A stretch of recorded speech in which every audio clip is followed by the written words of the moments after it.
प्यारे साथियों, महेश गुरुजी की क्लास में आपका स्वागत है। साथियों, आज के वीडियो में इंग्लिश के बहुत कॉमन, बहुत बेसिक, बहुत पॉपुलर इन 4 वर्ड्स को समझेंगे कि इनके यूज क्या हैं। This, that, these, those. अब देखिए, आपके मन में ये आ सकता है कि इन वर्ड्स को हम बचपन से सुनते आ रहे हैं, इनमें पढ़ने वाली कोई खास बात नहीं है, बट चूंकि महेश गुरुजी की क्लास है तो कुछ तो खास मिलेगा। देखिए, इनको मैं 2 तरह से पढ़ाऊंगा।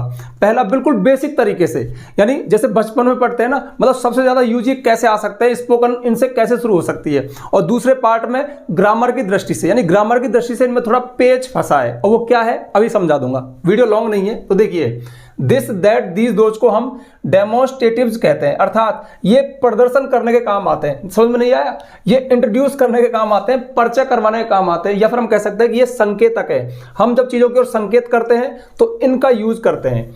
और सरल करूं, use two point out the persons and things. ये पर्सन्स यानी व्यक्तियों एंड थिंग्स अथवा चीजों की ओर इशारा करने के काम आते हैं। तो पहला ज्ञान तो हमको ये मिला कि ये व्यक्तियों के लिए, वस्तुओं के लिए, जानवरों के लिए, सभी के लिए काम में आ सकते हैं। तो ऐसी कोई थ्योरी मत बिठा लेना किसी चीजों के लिए काम में आते हैं, ये सभी के लिए काम में आ सकते हैं। तो हम सबसे पहला इनको पढ़ेंगे कि एक बेसिक तरीके से कि सबसे ज्यादा यूज क्या होता है और स्पोकन में कैसे काम में लिया जा सकता है। तो पहले समझेंगे इसको बेसिक से। तो चलिए इनमें से एक एक को शुरू करते हैं। सबसे पहला है दिस। दिस का अर्थ होता है यह है, आपको पता होगा, ठीक है, यह है। अब खास बात क्या है कि यह हमेशा कोई एक चीज के लिए काम में आएगा, कोई एक चीज। अब वो चीज व्यक्ति, वस्तु, जानवर कुछ भी हो सकता है। तो जो चीज एक होगी उसके लिए हम दिस का यूज करेंगे। और दूसरी खास बात यह है कि ये पास की, मतलब पास को बताएगा। कोई चीज एक है और जो पास है। एग्जाम्पल के लिए, कोई भी चीज जो मेरे पास इस समय है उसको मैं डेमोन्स्ट्रेट करूं, मतलब आपको बताऊं, उसको इशारा करूं, तो मैं दिस का यूज करूंगा। जैसे मैं कहूं this is a chalk, this is a green board. तो कोई भी चीज जो पास है ना, उसके लिए हम दिस का यूज करते हैं। और दिस हमेशा सिंगुलर है, तो दिस के बाद हमेशा सिंगुलर वर्ब ही आएगी। जैसे मैं कहूं दिस इज अ बुक, यह एक बुक है। अब ये लिस्ट कितनी ही लंबी हो सकती है। This is a book, this is a chair, this is a chalk, this is a fan. जो चीज आपके पास है उसकी ओर आप इशारा करते हैं तो इस तरह का सेंटेंस बनता है, और इससे आपकी एक अच्छी शुरुआत हो सकती है बोलने की। अभी मैं थोड़ा इसमें और बोलूंगा, पहले इन सबको कवर कर दूं। दूसरा है दैट। दैट का हिंदी अर्थ होता है वह, ठीक है। अब ये भी खास बात क्या है, एक चीज के लिए ही काम में आता है। कोई भी एक चीज होगी, अब व्यक्ति, वस्तु, जानवर कुछ भी हो सकता है, लेकिन अंतर क्या है कि वो चीज दूर होगी, हमारे पास नहीं होगी, और फिर हम उसकी ओर इशारा करें तो हम दैट का यूज करेंगे। जैसे अब दिस इज ए बुक, यह एक बुक है। अगर बुक मेरे पास ही है तो मैं क्या बोल रहा हूं, दिस इज ए बुक। लेकिन बुक अगर दूर है तो मैं क्या बोलूंगा, दैट इज अ बुक। तो ये हो गया दैट इज अ बुक। तो दैट का अर्थ क्या होता है, वह एक ही चीज के लिए काम में आएगा, एक व्यक्ति के लिए, एक वस्तु के लिए, लेकिन जब चीज दूर होगी और हम उसको इशारा करें। जैसे दैट इज अ फैन। अब फैन मेरे पास ही है। अब जैसे देखो, यह है ग्रीन बोर्ड, तो this is a green board. और मैं थोड़ा दूर से बताऊं तो that is a green board, इस तरह से बताऊंगा। बस ये अंतर होता है। और देखिए अगला है दीज। अब दीज है ना, ये दिस का प्लूरल है, दिस सिंगुलर है, दीज प्लूरल है, मतलब बहुवचन है। और दीज का अर्थ होता है ये, ठीक है।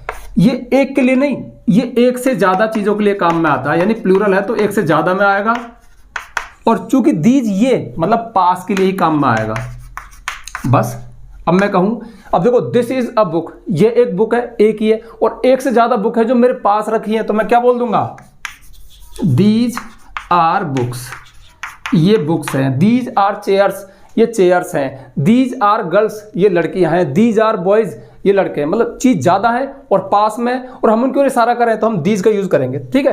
अब दीज चूंकि प्लूरल है तो इसके साथ प्लूरल ही वर्ब आएगा। जैसे आर आ गया, वर आ गया, हैव आ गया, इस तरह से, ठीक है। अगला देखो दोज। दोज का अर्थ होता है वे, या वो, ऐसे भी कह सकते हो आप। ये भी एक से ज्यादा लेकिन दूर, बस बहुत सिंपल है। अब मैं कहूं दोज आर बुक्स, वे बुक्स हैं। अब बुक्स अगर मेरे पास हैं, ज्यादा है, तो मैं क्या कर रहा हूं, दीज आर बुक्स। और वहां पे रखी हैं तो मैं क्या कहूंगा, दोज आर बुक्स। अगर वहां पे एक ही बुक है तो दैट इज बुक। एक ही बुक यहां है तो दिस इज बुक। यहां पे ज्यादा बुक है तो दीज आर बुक्स। वहां पे ज्यादा बुक है तो 2000 बुक्स। कहने का मतलब है यहां पर मैंने इंडिकेट किया बुक को। अब यहां पे आप, अगर आपको स्पोकन, मैंने शुरू में बताया था ना, आपका स्पोकन बोलने का सपना है और आप सोच रहे हो कहां से शुरू करूं यार, तो बहुत अच्छा रास्ता, आप यहां से शुरू करो। क्यों? फंसोगे नहीं। एक्चुअली होता क्या है कि जब हम बोलना शुरू करते हैं ना, तो यार पता नहीं मैं सेंटेंस सही बोल रहा हूं, गलत बोल रहा हूं, क्या है। यहाँ पे बहुत सिंपल तरीका है। आपके घर में बहुत सारी चीजें होंगी ना, बस एक पूरा दिन लगा दीजिए इस तरह के सेंटेंस बोलने में। This is a book, this is a chair, this is a egg, this is apple, this is a fan, this is a sorry क्या bed, this is a towel, मतलब कोई भी चीज है, दिस इज ए शर्ट। और जो चीज दूर है, मतलब पास में तो ऐसे बोल दो, फिर दूर है तो दैट इज, जो एक एक चीज है। और एक से ज्यादा चीज है जो पास है तो दीज आर ऐसे करके। और चीज दूर है, मतलब सड़क पे खड़े हो जाओ, छत पे जाकर खड़े हो जाओ और 2000 scooters, 2000 bikes, 2000 trees, 2000 cows, 2000 buffaloes, इस तरह से बोलो। सुबह से शाम तक एक दिन बोलना, 2 दिन बोलना, आपकी शुरुआत हो जाएगी, आपकी जुबान पे इंग्लिश आ जाएगी और सारे सेंटेंस करेक्ट है। एक ही फॉर्मूला है, दिस यह एक चीज के लिए, दैट वह एक चीज के लिए, लेकिन पास के लिए दिस और दैट दूर के लिए। दीज ये एक से ज्यादा है, प्लूरल है, और दोज वो एक से ज्यादा है, प्लूरल है, लेकिन दीज पास के लिए, दोज दूर के लिए। कहने का मतलब है ये तो इससे कनेक्टेड है, दिस और दैट दोनों एक ही हैं, बट ये सिंगुलर है, ये प्लूरल है। और दैट और दोज भी एक ही हैं, दैट सिंगुलर है, दोज प्लूरल है। बहुत सिंपल है। तो पहला कॉन्सेप्ट तो यह है ये। इनमें आप कितनी चीजें ऐड कर सकते हो। This is a book, this is a chair, this is a man, this is A women, this is a boy, this is a girl. इसी तरह से इस लिस्ट को बहुत लंबा कर लो। लिखने की प्रैक्टिस करना चाहो तो लिखने कर लो, बोलने की करना चाहो तो बोलने कर लो। ये इसका सबसे बेसिक यूज है, मतलब एक एलकेजी यूकेजी वाला यूज है। अब दूसरा थोड़ा ग्रामर। ऐसे व्यूवर्स जिनको ग्रामर में इंटरेस्ट है तो वहां पे थोड़ा पेच फंसा है। पेच क्या है कि ये डेमोन्स्ट्रेटिव तो है, दिस दैट दीज दोज, लेकिन ये डेमोन्स्ट्रेटिव प्रोनाउन भी है और डेमोन्स्ट्रेटिव एडजेक्टिव भी है। तो मैं आपको दोनों बता दूं कि भैया ये प्रोनाउन होगा तो ऐसे लिखा जाएगा, एडजेक्टिव होगा तो ऐसे लिखा जाएगा। ठीक है, आप चाहो तो इसको नोट कर लो, इसके अर्थ मैंने लिख रखे हैं। ठीक है, और चलिए, यदि आपका ग्रामर में इंटरेस्ट है तो आप इनको एक अलग ही अंदाज में देखेंगे, आपकी ग्रामर में नॉलेज बढ़ेगी। तो सेकंड हम दूसरे तरीके से पढ़ रहे हैं, थोड़ा ग्रामेटिकल तरीके से। अगर ग्रामेटिकल तरीके से देखें तो देखिए अभी जो पढ़ा है कितना सरल था। दिस दैट दीज दोज, इनके अर्थ भी आ गए। This is A car, this is a chair, बहुत सरल था। लेकिन खास बात यह है कि ये प्रोनाउंस भी है और एडजेक्टिव भी है, यानी इन्हीं को हम फंक्शन के आधार पर, ये पार्ट्स ऑफ स्पीच में, देखिए पार्ट्स ऑफ स्पीच एक बहुत मस्त चीज है। शब्द एक ही है लेकिन पार्ट्स ऑफ स्पीच के आधार पर किसी सेंटेंस में प्रोनाउन है, किसी में एडजेक्टिव है, यानी चीज यही रहेगी, यही अर्थ देगा। और सबसे खास बात, दोनों ही अर्थों में ये डेमोन्स्ट्रेट करेंगे, प्रदर्शन करेंगे, संकेत करेंगे, इशारा करेंगे, लेकिन इनके नाम अलग होंगे। प्रोनाउंस इस तरह से होंगे, एडजेक्टिव इस तरह से होंगे। प्रोनाउन मतलब सर्वनाम, एडजेक्टिव मतलब विशेषण। तो एग्जाम्पल से देखो, दिस इज माई कार, यह मेरी कार है। इस सेंटेंस में दिस एक प्रोनाउन है। अब देखिए प्रोनाउन क्या होते हैं, ऐसे वर्ड जो किसी नाउन के स्थान पे काम में आए। जब मैं कह रहा हूं दिस इज माई कार, यह मेरी कार है, तो यह वर्ड क्या है, यह मतलब क्या है, किसके लिए आया, कार के लिए आया। तो कार क्या है, नाउन, तो नाउन के लिए आया तो क्या हुआ, प्रोनाउन हुआ।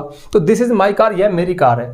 अब इस सेंटेंस में देखो, दिस कार इज माइन, यह कार मेरी है। अब भी वही बात है, दिस इज माई कार, यह मेरी कार है, दिस कार इज माइन, यह कार मेरी है, बात एक ही है। लेकिन यहां पर दिस के बाद क्या आया, कार आया, और कार क्या है, नाउन। तो ध्यान रखना, जब भी किसी नाउन से पहले आए, फिर बोलूं, जब भी किसी नाउन से पहले आए दिस दैट दीज दोज, तो फिर ये एडजेक्टिव होते हैं, क्योंकि एडजेक्टिव का काम ही क्या होता है, एडजेक्टिव मतलब विशेषण, किसी की विशेषता दिखाए, किसकी, किसी नाउन की, प्रोनाउन की। अब मोस्ट ऑफ ये नाउन से पहले आते हैं, मतलब किसी नाउन से पहले, जस्ट पहले जो वर्ड है ना, वो एक एडजेक्टिव है, एक डिटर्मिनर है। तो यहां पर ये क्या है, एक एडजेक्टिव है, एक डिटर्मिनर है। कार, कौन सी कार, यह कार।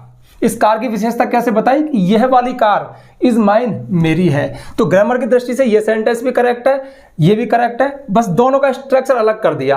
हाँ, एक खास बात, अगर आपकी ग्रामर में ज्यादा इंटरेस्ट है तो देखो, यह मेरी कार है, तो यहां पर माई का अर्थ क्या है, मेरी, और दिस कार इज माइन, यह मेरी कार है। अंतर क्या है, ये माई जो कार से जस्ट पहले आया, नाउन से जस्ट पहले आया, एक पजेसिव एडजेक्टिव है। ध्यान रखना, जो भी वर्ड नाउन से पहले आता है ना, वो ग्रामर की भाषा में एडजेक्टिव कहलाता है।